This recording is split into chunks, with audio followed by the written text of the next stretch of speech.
Ya, oke. Bentar, ini kok saya nggak bisa baca ini. Oke, ya. Profesor Dr. Insinyur Titi Varianti Jafar MP. Ya, saya manggilnya biar lebih dekat adalah Bu Titi. Ya, ini aktif menjadi peneliti di Balai Pengkajian Teknologi Pertanian Yogyakarta. Beliau mendapatkan gelar sarjana pertanian UGM.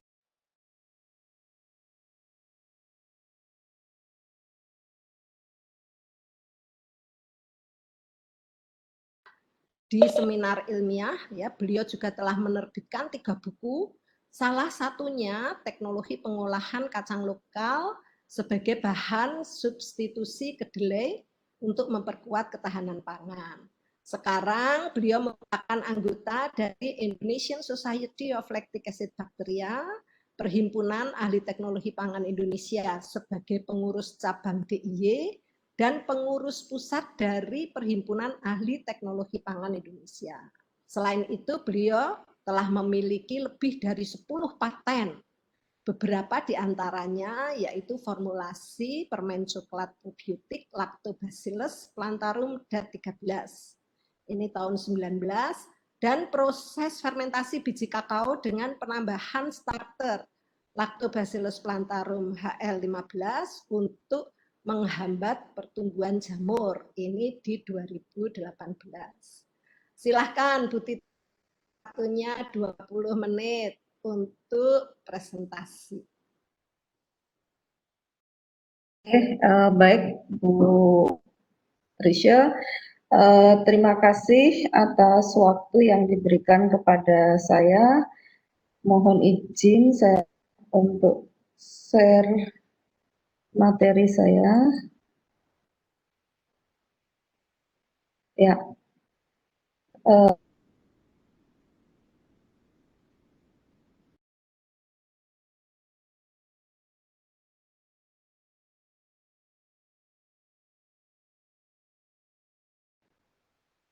bisa. Oke. Menyampaikan tentang proses fermentasi biji kakao dengan bakteri asam laktat untuk meningkatkan mutu dari biji kakao tersebut. Outline dari materi saya, ini yang pertama pendahuluan yang mencakup penanganan pasca panen, kemudian adanya cemaran jamur pada proses fermentasi biji kakao di lapang. Kemudian yang kedua, proses fermentasi biji kakao di tingkat petani. Yang ketiga, fermentasi biji kakao dengan menggunakan bakteri asam laktat. Dan yang keempat adalah penutup. Kalau kita lihat luas areal kakao di Indonesia ini bagian besar, jadi 98% ini merupakan perkebunan yang budidayanya dilakukan oleh Indonesia, oleh para petani yang ada di seluruh Indonesia. Dan penyebaran tanaman kakao ini yang terbesar adalah di Sulawesi, kemudian di kemudian ada juga sebagian di Sumatera. Nah, sementara Jogja ini luasnya itu sangat kecil, ya, tapi kita mulai dari yang kecil untuk menghasilkan sesuatu yang lebih baik, yang lebih besar, yang lebih bermanfaat. Karena perkebunan kakao di Indonesia ini merupakan perkebunan rakyat, dan proses fermentasi yang dilakukan juga masih sangat sederhana. Kalau kita lihat di gambar ini, proses fermentasi yang dilakukan oleh petani, ini saya ada di Yogyakarta, ini sangat masih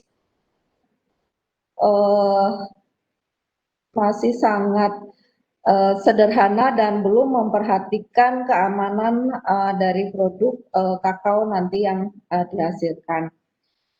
Itu kenapa Indonesia ini memiliki mutu kakao yang sangat rendah, yang di pasar dunia ini juga untuk ekspor saat ini berada pada posisi ke-6 karena kualitas biji kakao kita masih belum memenuhi syarat untuk pasar internasional. Nah, ini kita lihat bahwa biji kakao yang rata-rata itu dipanen saja dalam kondisi seperti ini. Jadi kita dapat menemui di lapangan buah kakao sendiri itu kadang-kadang kalau kita belah ini sudah tercemar oleh jamur ini seperti yang terlihat pada gambar. Dalam satu buah kakao ini sudah dicemari oleh jamur ini berwarna hijau. Ini juga gambar yang bawah ini bisa kita lihat juga kondisinya sama. Nah, permasalahan yang kami temui di lapangan ini adanya ketidakseragaman biji yang digunakan untuk fermentasi, kemudian keasaman biji yang tinggi, biji fermentasi yang tinggi, kemudian flavor dari coklatnya itu lemah, kemudian fermentasi sempurna karena memang bisa dilihat di sini kondisi fermentasi yang seperti ini, kemudian banyak biji yang terkontaminasi oleh jamur atau kapang. Nah, ini kalau kita lihat proses yang dilakukan itu sangat sederhana sehingga dan tidak memenuhi keamanan pangan, sehingga kalau kita analisis di lapangan ini bisa yang di bawah ini bahwa biji kakao tercemar oleh jamur. Nah, sebenarnya di dalam proses fermentasi ini ada beberapa mikrobia yang berperan di situ ya. Di antaranya ada yeast, ini pada awal fermentasi dia akan tumbuh, kemudian diikuti oleh pertumbuhan bakteri asam laktat dan pertumbuhan bakteri asam asetat. Kalau kita fermentasi di lapang ini kadang-kadang itu mereka tidak melakukan sortasi buah maupun sortasi biji basah. Jadi asal ya, jadi itu dilakukan proses yang seadanya. Ini bisa dilihat di gambar bahwa kondisi di lapangan ini yang kami temui seperti yang ada di sini. Nah, sehingga proses fermentasi ini yang ada itu berlangsung secara spontan dengan kondisi yang tidak memenuhi persyaratan ya. Kemudian karena jumlah kakao itu sedikit sehingga suhu optimum untuk proses fermentasi juga, kemudian pH yang harusnya dapat dicapai untuk menghasilkan biji kakao fermentasi juga tidak tercapai. Nah, kemudian ini kita bisa lihat di fermentasi itu biasanya para petani langsung mengeringkan. Bahkan juga menemui bahwa petani kadang-kadang juga tidak melakukan proses fermentasi, namun langsung biji kakao buah kakao dipecah, kemudian biji kakao langsung dikeringkan. Nah, ini akan menghasilkan biji kakao yang rendah dan flavor untuk coklat juga rendah. Nah, akibatnya dengan proses fermentasi yang dilakukan oleh petani seperti itu, maka biji kakao yang ada di pasaran itu juga memiliki kualitas yang rendah dan tinggi persyaratan keamanan pangan karena rata-rata terdapat cemaran.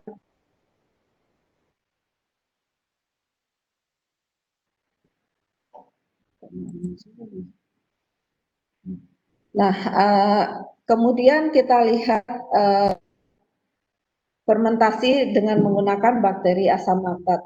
Nah, ini kita dengan isolasi bakteri asam laktat arah kami untuk menghasilkan bakteri asam laktat ini adalah bakteri asam laktat anti jamur.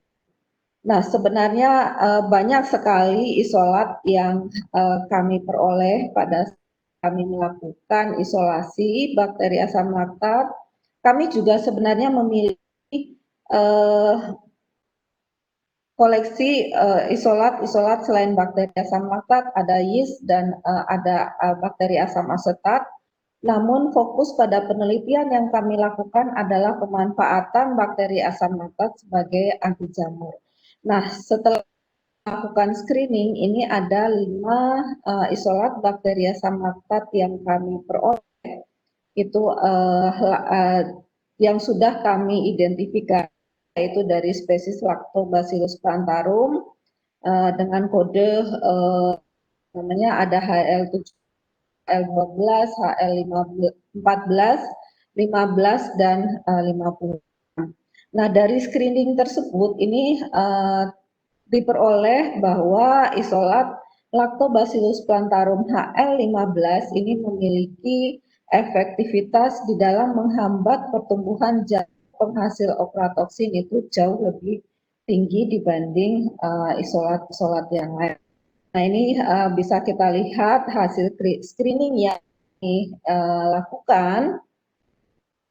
Ini pada alat HL15 ini kemampuan untuk menghambat pertumbuhan Aspergillus niger IAC9 yang telah diketahui sebagai Aspergillus yang menghasil ochratoxin ini jauh efektif.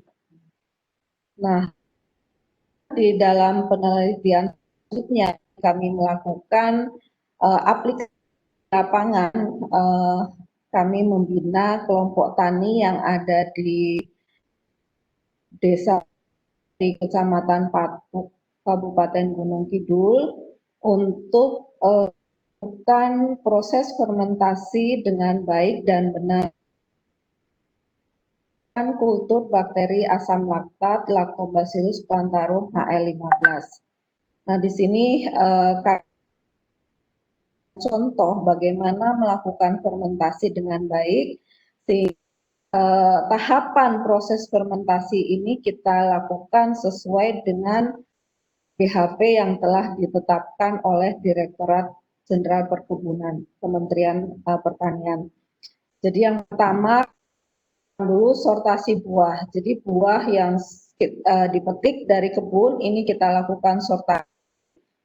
Kita memilih buah yang baik saja yang kita gunakan nanti. Kemudian setelah itu dilakukan proses pemeraman selama 2 hari. Dan selanjutnya ini dilakukan pemecahan buah. Nah, mungkin bisa dilihat ini di gambar bahwa pemecahan buah sebenarnya dilakukan dengan menggunakan pemukul yang terbuat dari kayu atau dipukul antara 2 buah dipukul ya. Nah, ini bisa kita lihat di sini. Kemudian setelah itu dilakukan pemisahan biji dan empulur. Jadi di bagian tengah dari buah itu ada empulurnya. Nah, ini kita akan selanjutnya dilakukan sortasi biji basah. Jadi kita pilih saja biji yang betul masak adanya jamur dan kotoran dan sebagainya, ini kita lakukan sortasi. Setelah itu lakukan penimbangan. Kenapa harus dilakukan penimbangan? Karena di dalam satu kotak fermentasi itu berisi 40 kg biji kakao basah. Nah, setelah itu menggunakan kultur bakteri asam laktat Lactobacillus plantarum HL15 sebagai kultur starter untuk menghasilkan biji kakao yang bebas cemaran jamur. Setelah dicampur rata, kemudian di dalam kotak fermentasi. Nah, kotak fermentasi yang kita gunakan adalah kotak berjenjang. Ini bisa dilihat di gambar. Karena kenapa kita menggunakan jenjang? Karena pada proses fermentasi yang dilakukan selama 5 hari, ini ada proses pembalikan yang dilakukan pada setiap 2 hari sekali. Jadi pada awal biji dimasukkan pada kotak bagian atas, kemudian setelah 2 hari fermentasi ini dilakukan pembalikan dengan cara membuka dinding pada salah satu kotak fermentasi, kemudian pada kotak yang di bawahnya. Ini untuk memudahkan proses. Nah, setelah proses fermentasi ini biji direndam dulu sedikit, kemudian dilakukan pembilasan. Nah, ini pada proses pembilasan boleh terlalu bersih bijinya karena nanti pada saat proses ini dapat membuat biji menjadi mudah. Jadi hanya dibilas sebentar, kemudian dikeringkan.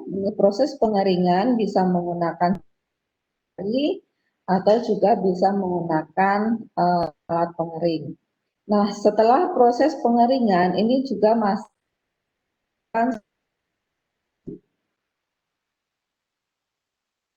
lagi kita pisahkan sesuai dengan SNI kakao. Kemudian setelah itu baru menggunakan karung seperti ini. Bisa juga kita menggunakan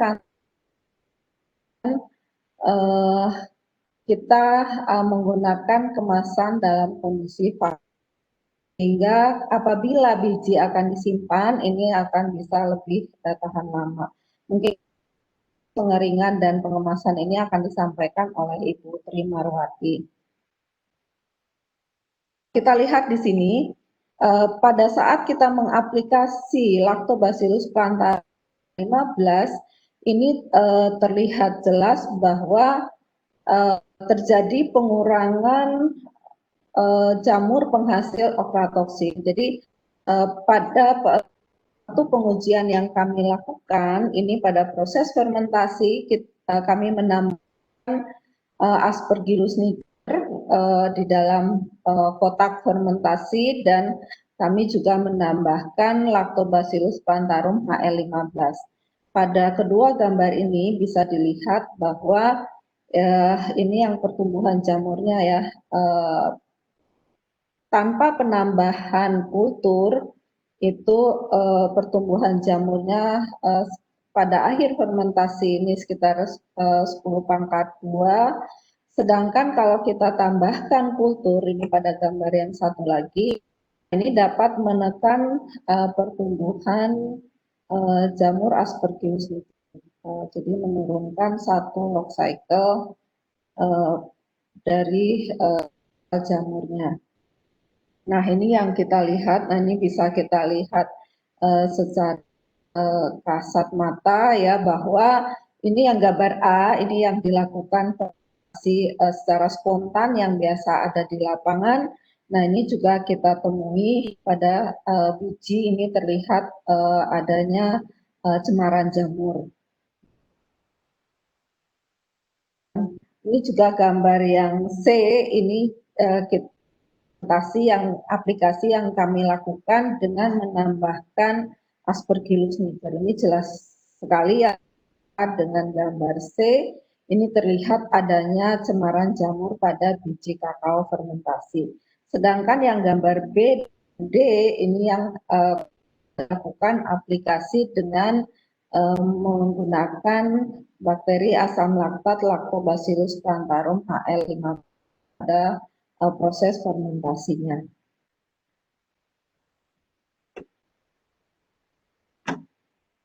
Selanjutnya dapat kita lihat di sini bahwa tadi ya dengan melakukan fermentasi dengan penambahan Lactobacillus plantarum HL15 ini juga dapat menekan sintesis aflatoksin oleh jamur Aspergillus niger. Jadi yang gambar ini yang di bawah ini dua proses fermentasi yang kami lakukan dengan penambahan Lactobacillus plantarum HL15. Sedangkan yang di atas ini adalah fermentasi yang spontan tanpa penambahan Lactobacillus plantarum. Jadi dengan penambahan starter Lactobacillus plantarum HL15 pada proses fermentasi biji kedelai jelas terlihat di sini bahwa dapat menekan pertumbuhan Aspergillus niger dan sehingga Aspergillus tersebut tidak bisa resist ochratoxin. Akhir paparan saya ini disampaikan bahwa penerapan yang baik dan benar dapat menghasilkan biji kakao yang bermutu. Kemudian bakteri asam laktat, khususnya Lactobacillus plantarum HL15 yang sudah kami uji sebagai kultur starter dalam fermentasi biji kakao dapat menekan pertumbuhan kapang atau jamur penghasil mikotoksin sehingga menghasilkan kakao yang aman dan bermutu. Ini tim tahun 2006 ya, the big team. Jadi kami dengan teamwork yang sangat solid. Demikian, terima kasih. Sampaikan materi saya pagi ini. Saya kembalikan kepada Prof. Trisha.